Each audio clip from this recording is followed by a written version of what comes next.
हाँ जी बच्चों, ਅਸੀਂ ਸਾਰਿਆਂ ਨੇ ਮੋਮੈਂਟਮ ਬਾਰੇ ਡਿਸਕਸ ਕਰ ਲਿਆ ਹੈ ਕਿ ਵਾਟ ਇਜ਼ ਅ ਮੋਮੈਂਟਮ।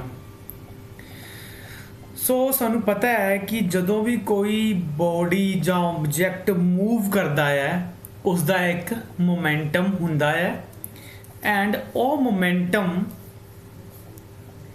ਜੋ ਹੁੰਦਾ ਹੈ ਉਹ ਉਸ ਬੋਡੀ ਦੇ ਮਾਸ ਐਂਡ ਵੈਲੋਸਿਟੀ ਦਾ प्रोडक्ट होंदा है। ठीक है, सो ये आपां पिछले लैक्चर च डिस्कस कर चुके हैं। नाउ हुण आपां डिस्कस करांगे conservation of momentum, very important topic. Exam च भी कई बारी ये आ चुका है, ईवन 10 मार्क्स दे विच भी आ चुका है। ठीक है, सो कंजर्वेशन ऑफ मोमेंटम। ठीक है बच्चों, सो जिवें कि इस तो पिछलियां क्लासेज तुसीं कंजर्वेशन ऑफ एनर्जी भी किया होगा कि energy can never be created nor be destroyed but it can change from one form to another. ठीक है, एनर्जी ਨੂੰ ਆਪਾਂ ਕ੍ਰੀਏਟ ਨਹੀਂ ਕਰ ਸਕਦੇ, ਨਾ ਹੀ ਡਿਸਟਰੋਏ ਕਰ ਸਕਦੇ ਹਾਂ, ਬਸ એનર્ਜੀ ਇੱਕ ਫਾਰਮ ਤੋਂ ਦੂਸਰੀ ਫਾਰਮ ਦੇ ਵਿੱਚ ਚੇਂਜ ਹੁੰਦੀ ਹੈ। ਸਿਮਿਲਰਲੀ ਕੰਜ਼ਰਵੇਸ਼ਨ ਆਫ ਮੋਮੈਂਟਮ ਵੀ ਇਹੀ ਹੈ ਕਿ ਮੋਮੈਂਟਮ ਜਿਹੜਾ ਹੁੰਦਾ ਆ ਓਵਰਆਲ ਕੰਜ਼ਰਵ ਰਹਿੰਦਾ ਹੈ। ਓਵਰਆਲ ਮੋਮੈਂਟਮ ਹਮੇਸ਼ਾ ਕੰਜ਼ਰਵ ਰਹਿੰਦਾ ਹੈ, ਇਸ ਨੂੰ ਡਿਸਟਰੋਏ ਨਹੀਂ ਕੀਤਾ ਜਾ ਸਕਦਾ, ਨਾ ਹੀ ਕ੍ਰੀਏਟ ਕੀਤਾ ਜਾ ਸਕਦਾ ਹੈ। ਬਸ ਇੱਕ ਬੋਡੀ ਤੋਂ ਇੱਕ ਫਾਰਮ ਤੋਂ ਦੂਸਰੀ ਫਾਰਮ ਦੇ ਵਿੱਚ, ਇੱਕ ਬੋਡੀ ਤੋਂ ਦੂਸਰੀ ਬੋਡੀ ਦੇ ਵਿੱਚ ਟ੍ਰਾਂਸਫਰ ਕੀਤਾ ਜਾ ਸਕਦਾ ਹੈ। ठीक है, ओवरऑल मोमेंटम कंजर्व रहता है। सो सब तो पहला आप करांगे कंजर्वेशन ऑफ मोमेंटम दा प्रिंसीपल। सो प्रिंसीपल की है, if external forces acting on a system of bodies is zero, then the total linear momentum of bodies before collision and after collision will be the same। So ਪਹਿਲਾਂ ਤੁਹਾਨੂੰ ਇਹ ਪਤਾ ਹੋਣਾ ਚਾਹੀਦਾ ਹੈ ਕਿ ਸਿਸਟਮ ਆਫ ਬੋਡੀਜ਼ ਦਾ ਕੀ ਮਤਲਬ ਹੈ। ਸੋ ਇੱਕ ਤੋਂ ਜ਼ਿਆਦਾ ਬੋਡੀਜ਼ ਨੂੰ ਆਪਾਂ ਸਿਸਟਮ ਆਫ ਬੋਡੀਜ਼ ਕਹਿ ਦਿੰਦੇ ਆ। ਸਪੋਜ਼ ਸਾਡੇ ਕੋਲ ਅਗਰ ਦੋ ਇਸ ਤਰ੍ਹਾਂ ਬੋਲਸ ਨੇ, ਉਹਨੂੰ ਮੈਂ ਕਹੂੰਗਾ ਸਿਸਟਮ ਆਫ ਟੂ ਬੋਲਸ ਜਾਂ ਸਿਸਟਮ ਆਫ ਟੂ ਬੋਡੀਜ਼। ਅਗਰ ਮੇਰੇ ਕੋਲ 3 ਬੋਲਸ ਨੇ ਜਾਂ 4 ਬੋਲਸ ਨੇ, ਇਹਨੂੰ ਮੈਂ ਕਹੂੰਗਾ ਸਿਸਟਮ ਆਫ 4 ਬੋਡੀਜ਼। ਓਕੇ, ਸੋ ਇਹ ਤਾਂ ਹੋ ਗਿਆ ਸਿਸਟਮ। सो प्रिंसीपल ये कहता है कि अगर साढ़े को सिस्टम ऑफ बॉडीज़ ने तो उस सिस्टम ऑफ बॉडीज़ के उत्ते बाहरों कोई फोर्स नहीं लग रही, दैन अगर वो बॉडीज़ आपस दे विच कोलाइड हुंदियां ने, दैन कोलिजन तो पहला दा टोटल मोमेंटम ते कोलिजन तो बाद दा टोटल मोमेंटम हमेशा इक्वल रहिंदा है, कंजर्व रहिंदा है। ठीक है, तो मैं मतलब दस दिना कि मतलब एक्चुअल च बनता की है। ठीक है, सपोज अगर ये मेरे को दो बॉल्स ने ते दोनों बॉल्स एक ही डायरेक्शन दे विच मूव कर रही ने।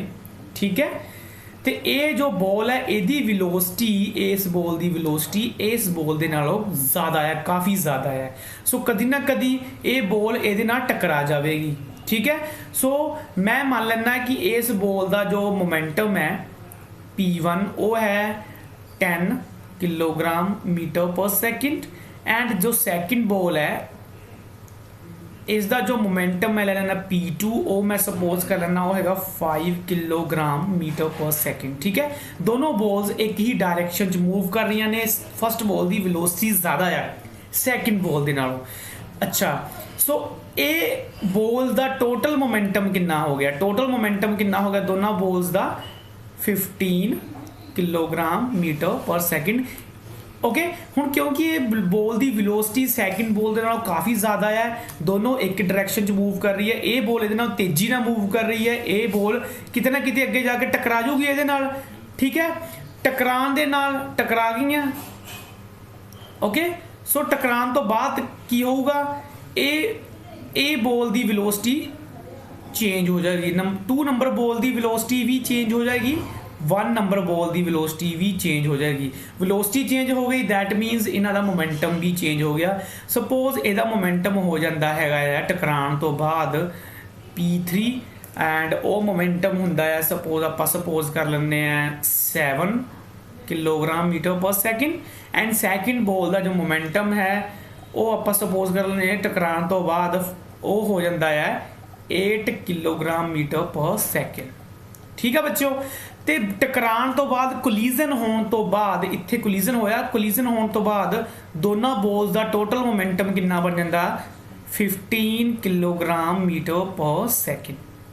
ठीक है, 15 किलोग्राम मीटर पर सैकेंड। देखो इत्थे होया कोलिजन, कोलिजन तो पहला टोटल मोमेंटम कितना ही दोनों बॉल्स का 15 किलोग्राम मीटर पर सैकेंड, तो कोलिजन तो बाद भी कितना हुंदा है 15 किलोग्राम मीटर पर सैकेंड। अब बॉल्स का अपना मोमेंटम चेंज हो सकता है बट टोटल मोमेंटम टकरान तो पहला कोलिजन तो पहला टोटल मोमेंटम ते कोलिजन तो बाद टोटल मोमेंटम हमेशा बराबर रहता है, जिदा इत्थे 15 है इत्थे भी 15 ही रहेगा। ओके, सो यही ये प्रिंसीपल कहता है। आपां हुण यही प्रूफ भी करना है, सॉरी प्रूफ भी करना है। ठीक है बच्चों, हुण आपां इस नूं करदे हां प्रूफ। सो मैं की करदा है, मैं एक सो आपां इस प्रिंसीपल नूं प्रूव करांगे हुण। नहीं बच्चों, हुण आपां इनू प्रूव करांगे कि कोलिजन दे होण तो पहला ते कोलिजन दे होण तो बाद जो टोटल मोमेंटम वो कंजर्व रहता है। ओके, सो सपोज मेरे को इस तरह दी दो बॉल्स ने, एक बॉल का नाम देता मैं ए, जो बॉल ए है उसका मास मैं ले लिया M1 ते ए बॉल जिहड़ी हैगी है इधर नू इस डायरैक्शन नू U1 वेलोसिटी नाल मूव कर रही है। सो ਇਹਦੀ जो वेलोसिटी है U1 है, ए बॉल की वेलोसिटी। ठीक है बच्चों, सैकेंड बॉल हैगी मेरे को B, इस बॉल का जो मास है वो है M2 ते ये भी ball same direction they which move कर रही है ते इस बॉल की वेलोसिटी है U2 मीटर पर सैकेंड। ओके, ते आपां सपोज करांगे कि U1 is greater than U2, मतलब की होएगा कि जो फर्स्ट बॉल है जो हैवी भी है, ठीक है, ਇਹਦੀ वेलोसिटी दूजी बॉल दे नालों ज़्यादा है। सो ए बॉल बी बॉल दे नालों तेजी नालों मूव कर रही है, तेजी नाल चल रही है। ठीक है, सो ये जिहड़ा साडे कोल सिनेरियो है ये हैगा कोलिजन होण तो पहला, so before collision. So before collision देख लेने आपां। ठीक है, सो साडे को बॉल ए है, ਉਹਦਾ मास M1 है तो U1 वेलोसिटी ना मूव कर रही है। सो क्योंकि ये बॉल मूव कर रही है मोशन च, ਇਹਦਾ मोमेंटम भी होवेगा। सो मैं कह लेना कोलिजन होने तो पहला initial momentum of body A body का मोमेंटम। सो मोमेंटम की होंदा है मास मल्टीप्लाई बाय वेलोसिटी। सो ए दा मास है M1 ते ਇਹਦੀ वेलोसिटी कितनी है U1। सो इनीशियल मोमेंटम हो गया ਇਹਦਾ M1 U1। ठीक है बच्चों, सैकेंड बॉल दिते आ जाने। सैकेंड जो बॉडी है साडे को, ओके, वो है बी जिहदा मास M2 है तो वेलोसिटी U2 है, तो ਇਹਦਾ मोमेंटम कितना मेरे को आ जाऊगा, initial momentum of body B मेरे को कितना आ जाऊगा, इस बॉडी का मास जिहड़ा की है M2 एंड इस बॉडी की वेलोसिटी जिहड़ी की है U2। ठीक है बच्चों, ये तो हो गया body A and body B का मोमेंटम। सो कोलिजन होने तो पहला टकरान दोनों बॉल्स के टकरान तो पहला टोटल मोमेंटम कितना आ जाऊगा इस सिस्टम का, वो आ जाऊगा momentum of body A plus momentum of body B, दोनों बॉडीज का मोमेंटम का sum. So total momentum before collision वो कितना आ जाना M1 U1 plus M2 U2।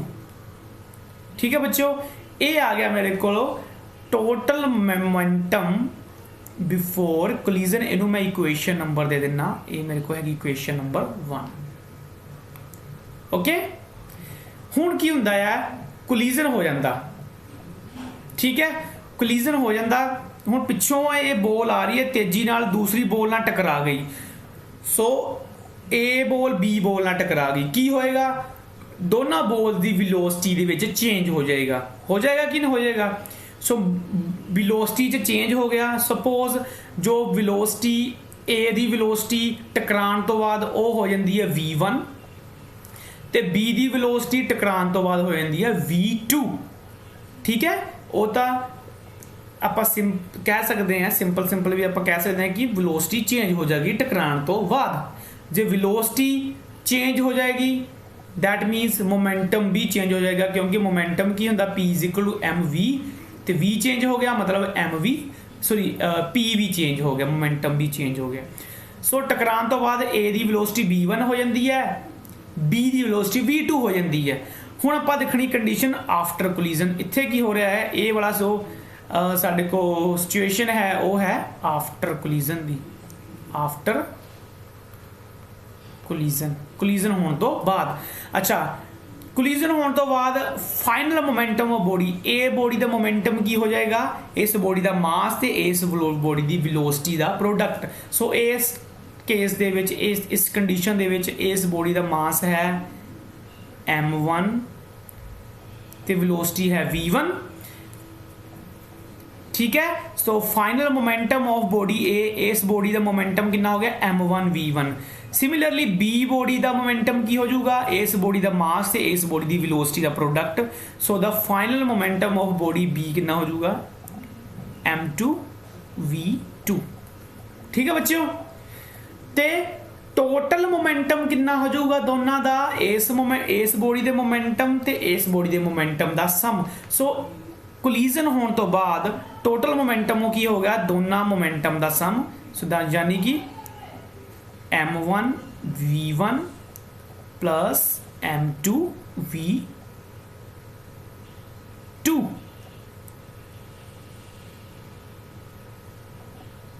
Okay,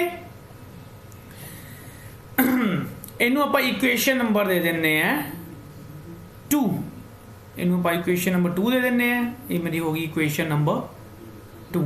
so equation number 1 represent करती है कोलिजन होने तो पहला दा टोटल मोमेंटम, ते इक्वेशन नंबर 2 रिप्रजेंट करती है कोलिजन होने तो बाद दा टोटल मोमेंटम। अच्छा, हुण आपां देखते हैं कि बॉडी दा मोमेंटम कितना चेंज होया। ठीक है बच्चों, सो पहला आप देखते हैं कि बॉडी ए दा मोमेंटम कितना चेंज होया। बॉडी ए दा मोमेंटम कोलिजन होने तो पहला सी साडे कोलों कितना सी m1, बोलो कोलिजन होने तो पहला कितना ही m1 u1। ठीक है, आ देखो इधर कोलिजन होने तो पहला कितना ही बॉडी ए दा मोमेंटम m1 u1। ठीक है, तो कोलिजन होने तो बाद कितना हो गया m1 v1। सो कितना चेंज होया ਉਹਦੇ ਲਈ ਆਪਾਂ ਕੀ करूँगे सैकेंड केस चों फर्स्ट केस ਨੂੰ माइनस कर दांगे। ओके, सो पहला मोमेंटम हैगा बॉडी का m1 u1 ते टकराण तो बाद ए बॉडी का मोमेंटम कितना हो गया m1 v1। ठीक है, सो मोमेंटम कितना चेंज होया ਉਹਦੇ ਲਈ ਆਪਾਂ ਕੀ करूँगे सैकेंड मोमेंटम ਨੂੰ फर्स्ट मोमेंटम जो माइनस कर देंगे। ये मेरे को आ गया m1 v1 minus m1 u1। Okay, ठीक है बच्चों। सिमिलरली इनू इक्वेशन नंबर आप दे देने हैं। सपोज ये साढ़े को इक्वेशन नंबर आ जाती हैगी है इक्वेशन नंबर 3। ओके, सिमिलरली बच्चों हुण की करांगे आपां बी च कितना चेंज होया, बी दा मोमेंटम कितना चेंज होया। सो बॉडी बी दा मोमेंटम पहला कितना ही टकराण तो पहला, देखो इधर ये मेरे को बॉडी बी है, ये मेरे को बॉडी बी है। सो टकराण तो पहला बॉडी बी दा मोमेंटम कितना ही m2 u2 ते टकराण तो बाद बॉडी बी दा मोमेंटम कितना हो गया m2 v2। कितना चेंज होया वो आपां हुण लिखना है। सो टकराण तो पहला कितना ही बॉडी का मोमेंटम बॉडी बी का momentum sorry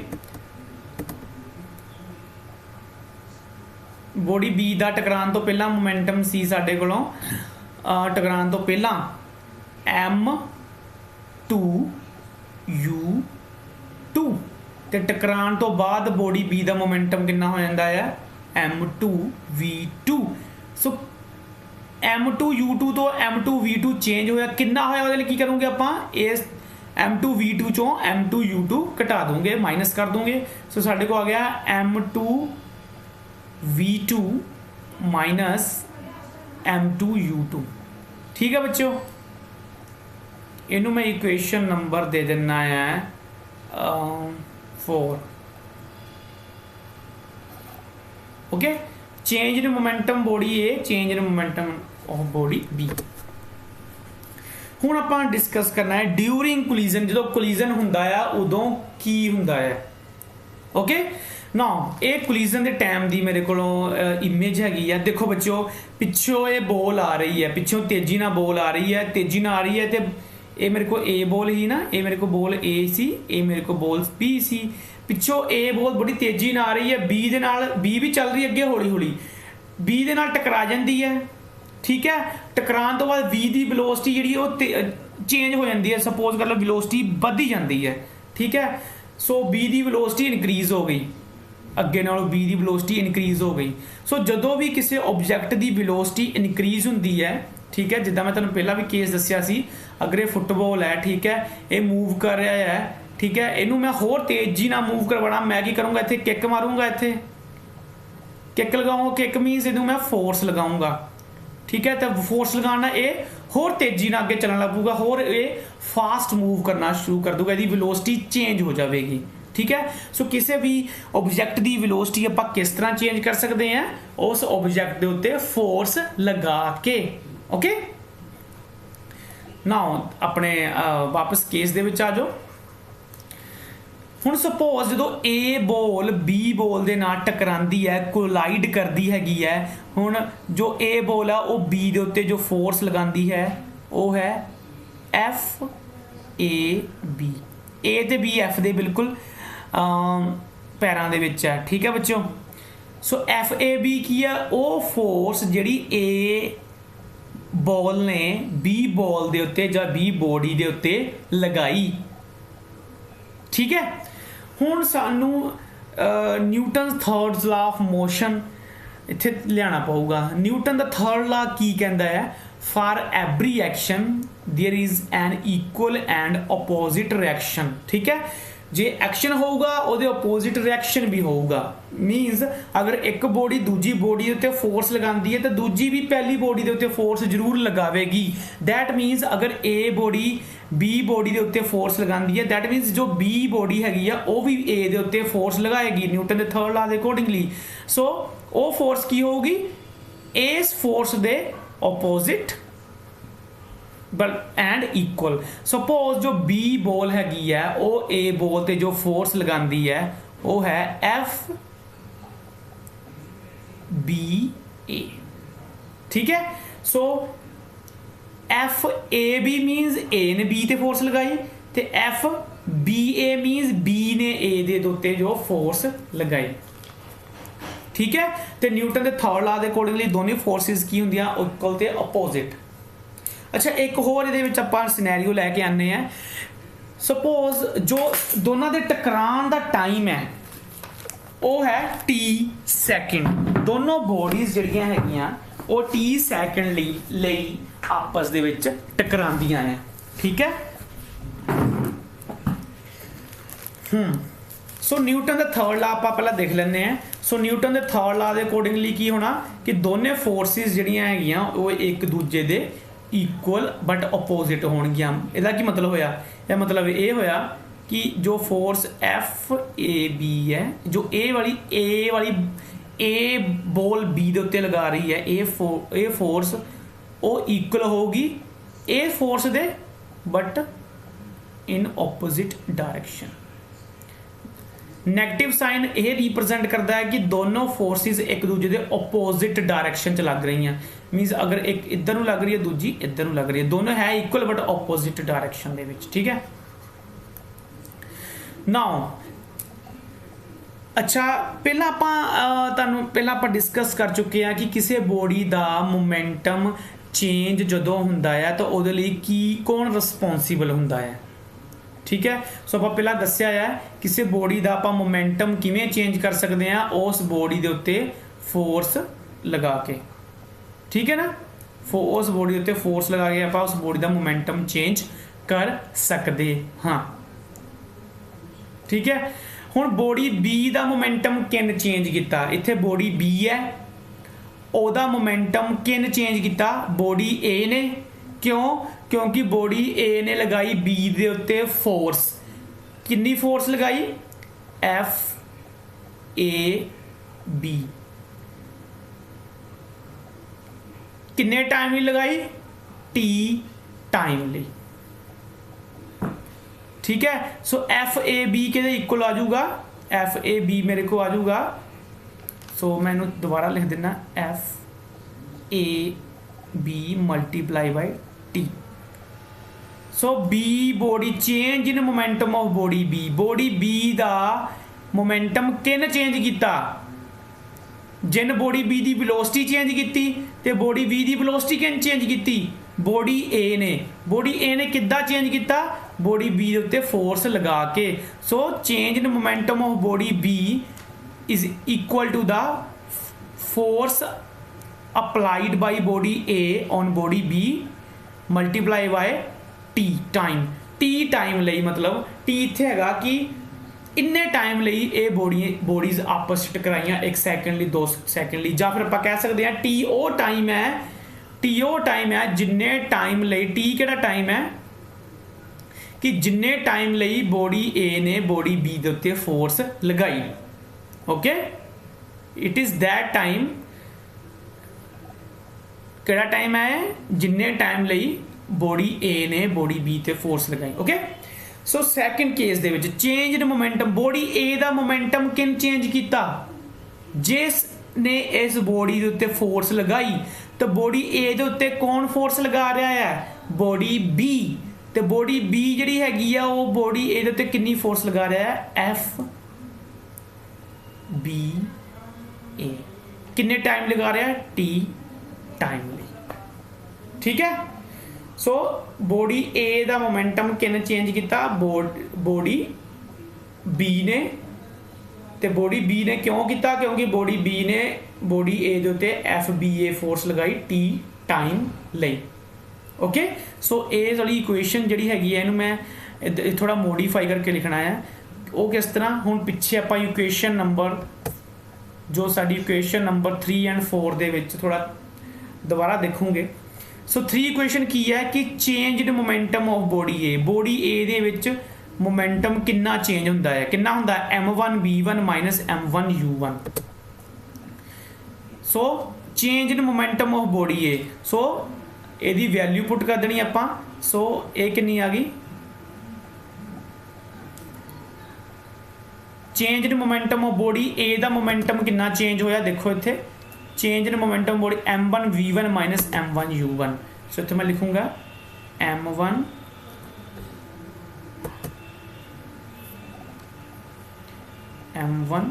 v1 minus m1 u1, तो लैफ्ट हैंड साइड दे की इत्थे F B A into T. Okay, and इत्थे उपर आओ change in momentum of body A, body B दा मोमेंटम कितना चेंज होया। सो बॉडी बी दा मोमेंटम कितना चेंज होया, m2 v2 minus m2 u2 from equation 4। सो कितना चेंज होया बॉडी बी दा momentum, m2 v2 minus m2 u2। So left hand side की है the F A B into T. Okay, हुण आप मल्टीप्लाई की जगह सिंपल आप इत्थे टी वी लिख सकते हैं। सो ए इक्वेशन होगी मेरी इक्वेशन 5, ए इक्वेशन होगी इक्वेशन 6। ओके बच्चों, इस इक्वेशन को भी कोई नाम दे देने आप, इनू इक्वेशन ए कह लो। ओके। नाउ इक्वेशन ए की है, इक्वेशन ए की है F A B is equal to minus F B A from equation A की है F A B is equal to minus F B A. ठीक है बच्चों, सो एक इस जो राइट हैंड साइड से टर्म है इनू मैं लैफ्ट हैंड साइड से लैके आ सकता है। सो ये इक्वेशन मैं दोबारा लिखदा है, ये कितना ये इक्वेशन कितनी आ गई, एफ ए बी इनू इधर ले आओ प्लस हो जाऊगी plus F B A is equal to 0। ठीक है,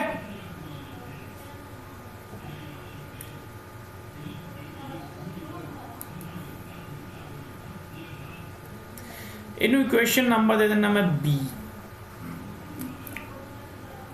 ओके, ना पिछे आप इक्वेशन जी लिखी हैगी है इक्वेशन 5 ते 6 ते नज़र मारते हैं ना। हम इक्वेशन नंबर 5 एंड 6 नू करो add.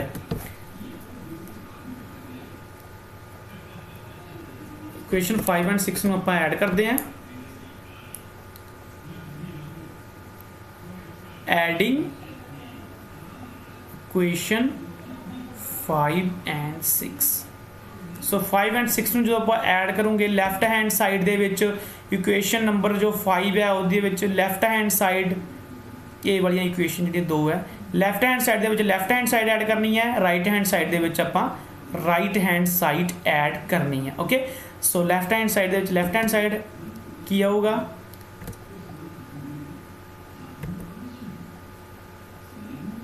Adding equation 5 and 6 F A B into T plus F B A into T.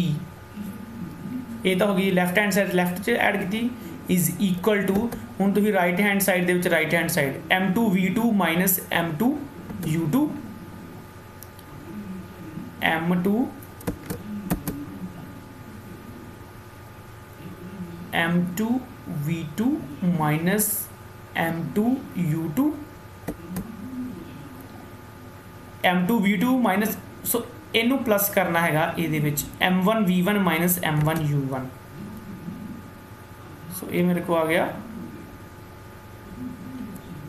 Plus M1 V1 minus M1 U1। ठीक है बच्चों, left hand side left hand plus कर दी राइट दे विच right plus कर दी। ओके, सो देखो इतने लैफ्ट हैंड साइड जो हैगी ये वाली जो टी कॉमन है, मैं टी नू दोनों दे विच टी नू मैं बाहर कढ़ सकदा हां। सो जो मैं टी नू बाहर कढ़ूंगा, टी नू बाहर कढ़ लो, अंदर की बचा F A B plus F B A is equal to right hand side दे विच भी आपां टर्म्स नू रीअरेंज कर देना हैगा है। सो मैं लिख सकता है M2 V2 plus M1 V1 इनू ते इनू इकट्ठे करके लिख दो M2 V2 plus M1 V1 इसनू ते इनू इकट्ठे करके लिख दो minus M2 U2 minus M1 V1। Okay, अच्छा देखो F A B plus F B A देखो इक्वेशन आप बी इक्वेशन लिखो बी की है F A B plus F B A के इक्वल है 0 के इक्वल। ठीक है, सो इनू मैं लिख सकता है 0 0 क्यों लिखा from equation B. So equation B के अकॉर्डिंगली की आंदा है F A B plus F B A की है 0 है। So F A B plus F B A की वैल्यू 0 मैं इत्थे पुट कर दी। सो 0 पुट करूँगा जो मैं यदी जगह के उत्ते की होगा, इन मैं दोबारा लिख देना है। सो 0 पुट कर दिता, इन मैं 0 पुट कर दिता। So t into 0 0 is equal to इन मैं दोबारा लिखूँगा M2 V2 plus M1 V1 minus ये जो कॉमन कर लीए आप अंदर की बचता है साढ़े को M2 U2 plus M1 V1 ये मैं माइनस कॉमन कटिया तो माइनस कॉमन कटूगा अंदर प्लस बन जूगा इस तरह। माइनस कॉमन कट्टा, ठीक है। ये जो टर्म है ये सारी की सारी आ वाली सारी की सारी जो टर्म है ये वाली इनू लै जाओ दूसरी साइड के उत्ते, ये सारी टर्म के अगे माइनस लगा हुआ, दूजी साइड से आप लै जाऊँगे प्लस हो जाऊगा, ठीक है बच्चों। इनू मैं दूजे पासे लै गया, ये सारे चक के इधर लै जाओ, मेरे को आ गया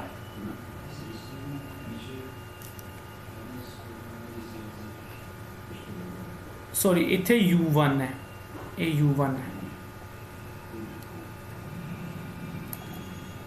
इत्थे भी u1 है, इत्थे भी u1, आ देखो इत्थे u1 है ना, इत्थे u1। सो ये सारी दूसरी टर्म दूसरे पासे ला जाने, साढ़े को आ गया m2 u2 plus m1 u1, तो राइट हैंड साइड तो यही बची हुई है, साढ़े को आ गया m2 v2 plus m1 v1। Okay, सो इनू मैं रीअरेंज करदा, रीअरेंज करके जे इनू मैं पहला लिख ला इनू बाद लिखदा कुछ फर्क थोड़ी पैना है, 2 + 1 बराबर होंदा 1 + 2 दे, ठीक है। सो इनू मैं दोबारा लिख सकता है m1 u1 plus m2 u2 is equal to, इनू भी मैं इधर लिख देना, इनू इधर लिख देना m1 v1 plus m2 v2। हुण ये वाली इक्वेशन के उत्ते नज़र मारो जरा, ये की है लैफ्ट हैंड साइड से की है m1 u1 की सी फस्ट बॉल का मोमेंटम कोलिजन तो पहला, m2 u2 की सी सैकेंड बॉल का मोमेंटम कोलिजन तो पहला। सो लैफ्ट हैंड साइड से की हो गया कोलिजन तो पहला का मोमेंटम, राइट हैंड साइड से की है बराबर है m1 v1 की सी फस्ट बॉल का मोमेंटम तो बाद कोलिजन, m2 v2 की सी सैकेंड बॉल का मोमेंटम तो बाद कोलिजन, तो एक ही रिप्रजेंट करती है टोटल मोमेंटम आफ्टर कोलिजन। सो एक ही है आफ्टर कोलिजन टोटल मोमेंटम, तो एक ही है बिफोर कोलिजन टोटल मोमेंटम। सो की आ गया साडे को मैथमेटिकली आप प्रूव करता ना कि कोलिजन होने तो पहला का मोमेंटम बराबर होंदा है कोलिजन होने के बाद दे मोमेंटम तो। So the total momentum before collision is equal to the total momentum after collision. So ये आपां प्रूव किया। m1 u1 plus m2 u2 की सी m total momentum before collision, it is always equal to the total momentum after collision m1 v1 plus m2 v2। यही आपां prove करना सी। सो साडी equation जिहड़ी साडी statement है वो की सी देख लैंदे आपां। स्टेटमेंट साडी यही कहती है ना, देखो इधर जरा total linear momentum of bodies before collision and after collision will be same. Collision होने तो पहला तो कोलिजन होने तो बाद जो टोटल मोमेंटम है वो सेम रहिंदा है, वो आपां हुण मैथमेटिकली प्रूव भी कर दिता, ठीक है। सो ये हो गया the proof of conservation of. Dear students, last slide दे विच असीं सारिਆਂ ने डिस्कस किया the law of conservation of momentum. Now इस लॉ की एक बहुत ही इंपॉर्टेंट एप्लीकेशन है which is recoil of a gun. So सब तो पहला तो आप समझावांगे कि what is the meaning of recoil of a gun, उस तो बाद आप डिस्कस करांगे कि रिकॉइल ऑफ ए गन हुंदी क्यों है। सो सब तो पहला देखते हैं रिकॉइल ऑफ ए गन का मीनिंग। बच्चों जदों भी आप कोई गन नू फायर करते हैं, ठीक है, जदों आप गन का ट्रिगर दबाया की हुंदा है, जो बुलेट हुंदी है gun they which of forward direction they which move करती है, बाहर नू अगे नू मूव करती है, ठीक है। एंड जो गन हुंदी है वो पिछे नू किक करती है, जब पिछे नू मूव करती है, ठीक है। सो गन दा पिछे वाल नू मूव करना या किक करना उसनू आपां कहने हैं रिकॉइल ऑफ ए गन, ठीक है बच्चों। तो law of conservation of momentum का यूज करके ਅਸੀਂ पता कर सकते हैं the recoil velocity of the gun or rifle। recoil velocity means कि गन कितनी velocity दे नाल बैक नू मूव होई, पिछे नू मूव होई।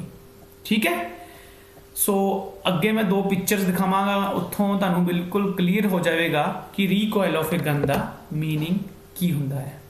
सब तो पहला ऊपर वाली पिक्चर देखो। सो एक तोप है।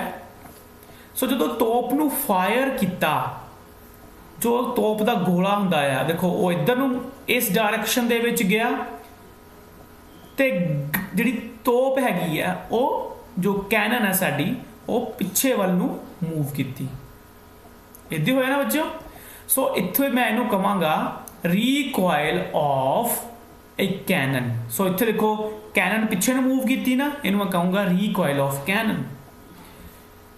सो ये वाली पिक्चर दे विच देखो जदों ये लेडी है, जदों ये लेडी ने फायर किया, पिस्टल दे फायर किया ते जो बुलेट आ इस डायरैक्शन दे विच गई एंड जो पिस्टल है, क्योंकि इन्हें पिस्टल चंगी तरह नहीं फड़ के रखी हुई थी ते कि पिस्टल हैगी है वो पिछे नू रिकॉइल करूगी किक बैक करूगी। सो वो किक देखो पिस्टल पिछे नू जाती है इस डायरैक्शन दे विच। ठीक है, सो इनू आपां कहोंगे recoil of a pistol. Okay बच्चों, ये जो लेडी है इसने पिस्टल नू चंगी तरह फड़ के नहीं रखा होया सी, इस करके जो पिस्टल है हाथ चों निकल गई ते पिछे वाल नू मूव कर गई। ठीक है, सो जदों भी किसी गन नू फायर किया जाता है जां पिस्टल नू फायर किया जाता है तो हमेशा जो पिस्टल जां गन दे उत्ते एक प्रॉपर ग्रिप होनी चाहिए है, बिकॉज हमेशा जो पिस्टल जां गन है वो रिकॉइल करूगी मीनस पिछे वाल मूव करूगी। सो अगर तुम चंगी तरह फड़ के नहीं रखी होगी तो जो शूट करने वाला है वो इंजर्ड भी हो सकता है। सो हुण आपां देखते हैं कि रिकॉइल ऑफ ए गन क्यों होंदी है। सो इत्थे मेरे को एक गन है, सपोज इस गन का जो मास है वो है M। ठीक है, अज मैं गन नू फायर नहीं किया, सपोज जो एक बुलेट है इस जो एक बुलेट है उसका मास है स्मॉल m। ओके, सो मेरे को एक गन एंड एक बुलेट दा सिस्टम है ते ये सिस्टम अजे ये सिस्टम नू मैं अज तक फायर नहीं किया, ये रेस्ट ते है। ओके, सो इस सिस्टम का इनिशियल मोमेंटम की आऊगा, momentum of the gun plus momentum of the bullet. So momentum of gun सानू पता है मोमेंटम की हुंदा है, किसी भी सिस्टम का मोमेंटम हुंदा है उस सिस्टम का मास मल्टीप्लाई बाय उस सिस्टम की वेलोसिटी। ठीक है, सो सब तो पहला मैं लिखूंगा initial momentum of this system. So initial momentum क्या होगा, गन का मोमेंटम प्लस बुलेट का मोमेंटम। गन का मोमेंटम की आऊगा इसका मास इनटू इस दी वेलोसिटी, क्योंकि गन अज तक फायर ही नहीं की हैगी है, एक ही है रेस्ट ते है, मूव नहीं कर रही। सो इस दी वेलोसिटी की होगी 0। ये तो हो गया गन का momentum plus momentum of bullet. Bullet का मास कितना है M, क्योंकि बुलेट भी अज तक फायर नहीं की, अज तक गन के विच ही है, वो मूव नहीं कर रही। सो इस दी वेलोसिटी भी की होगी 0। सो इनिशियल मोमेंटम की हो गया, सो ये भी 0 बन गया, ये भी 0 बन गया, इनिशियल मोमेंटम हो गया मेरा 0। ठीक है, हुण जदों गन का ट्रिगर दबाया, गन नू फायर किया ते जो बुलेट है वो फॉरवर्ड डायरैक्शन च मूव करूगी, इस डायरैक्शन च मूव कर दी है इधर नू। सपोज जो बुलेट की वेलोसिटी है वो है v। ओके, नाउ हुंदा की है जो गन जो आप ट्रिगर दबाने हैं, ये जो गन हुंदी है ये बुलेट के उत्ते एक फोर्स लगाती है। ठीक है, उस फोर्स के कारण बुलेट इस डायरैक्शन वाल मूव करती है। Okay, now according to Newton's third law of motion for every action there is an equal and opposite reaction. Means अगर एक चीज दूसरी चीज के उत्ते फोर्स लगाती है तो दूजी भी पहली चीज के उत्ते फोर्स जरूर लगाएगी। सो अगर गन बुलेट के उत्ते फोर्स लगाती है, दैट मीनस बुलेट भी गन के उत्ते फोर्स लगाएगी। सो एक्शन तो हो गया इत्थे गन द्वारा बुलेट के उत्ते लगाई जा रही फोर्स, तो रिएक्शन की हो गई बुलेट द्वारा गन के उत्ते लगाई फोर्स। ठीक है, सो उस रिएक्शन के कारण गन रिकॉइल करूगी इस डायरेक्शन, बैकवर्ड डायरेक्शन में गन किक करूगी। सपोज जो गन की वेलोसिटी है, रिकॉइल वेलोसिटी है, वो है v। सो v वो वेलोसिटी है जिस वेलोसिटी ਨਾਲ गन पिछे वाल मूव करती है, जिन्होंने आप रिकॉइल वेलोसिटी कहते हैं। हुण आप टोटल मोमेंटम लिखना पूरे सिस्टम का। नाउ अगेन फाइनल मोमेंटम क्या होगा, मीनस फायर करन तो बाद, आफ्टर फायरिंग, फायर करने तो बाद मोमेंटम क्या होगा, गन का मोमेंटम प्लस बुलेट का मोमेंटम। सो गन का मोमेंटम की हो गया, फायर करने तो बाद गन का मास इंटू गन की वेलोसिटी, प्लस बुलेट का मोमेंटम की हो गया, बुलेट का मास इंटू बुलेट की वेलोसिटी। ठीक है, ये हो गया final momentum of the system. ठीक है बच्चों, now according to law of conservation of momentum, so आप पिछे डिस्कस किया ना, कोलिजन होने तो पहला द मोमेंटम एंड कोलिजन होने तो बाद द मोमेंटम हमेशा एक दूजे के इक्वल होंगे है, या फिर the total momentum of the system is always conserved, means initial momentum of a system is always equal to final momentum of a system. So according to law of conservation of momentum, initial momentum कितना आया थे 0, ये कहते equal होगा final momentum दे। Final momentum की है M V plus small M V.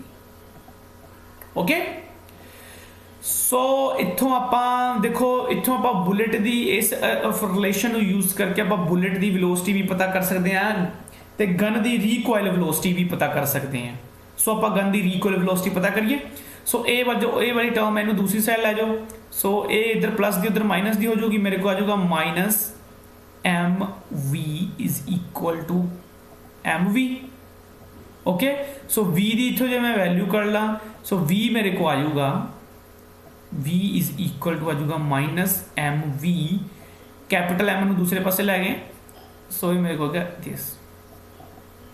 Okay, सो ए की हो गया the recoil velocity of gun, recoil velocity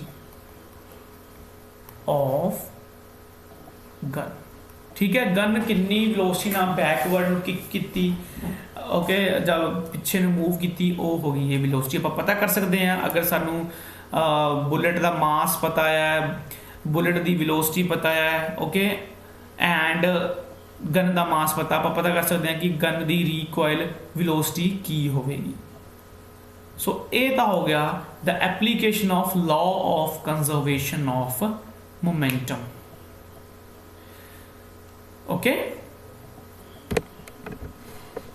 again आप रीकैप्चुलेट कर लें, what is the recoil of a gun. जो भी आप किसी गन को फायर करते हैं तो बुलेट जी होंगी है अगे मूव करती है, एंड गन जो पिछे किक करती है, गन का पिछे वालों किक करना, पिछे वालों मूव करना, उन्होंने आप कहने recoil of a gun. And जिन्नी वेलोसिटी पिछे वालों मूव करूगी उन्होंने आप कहने recoil velocity of the gun. So ये हो गया एग्जाम्पल्स रिकॉइल दियाँ। सो इत्थे एक कैनन है, कैनन पिछे वालों मूव की, सो इनू मैं कहूँगा recoil of cannon, recoil of cannon. And इस लेडी ने क्योंकि ये गन को चंगी तरह फड़ के नहीं रखा होया सी, इस करके गन ये हथों निकल गई तो पिछे वाल नूं आ गई। ठीक है, इतों भी रिकॉइल ऑफ गन क्लीयरली आप दस सकते हैं कि what is recoil of gun. Okay, so ये आप डिस्कस किया। नैक्सट कि law of conservation of momentum का यूज करके आप रिकॉइल वेलोसिटी गन की किवें पता कर सकते हैं। ठीक है बच्चों, सो this is the end of the video. Thank you.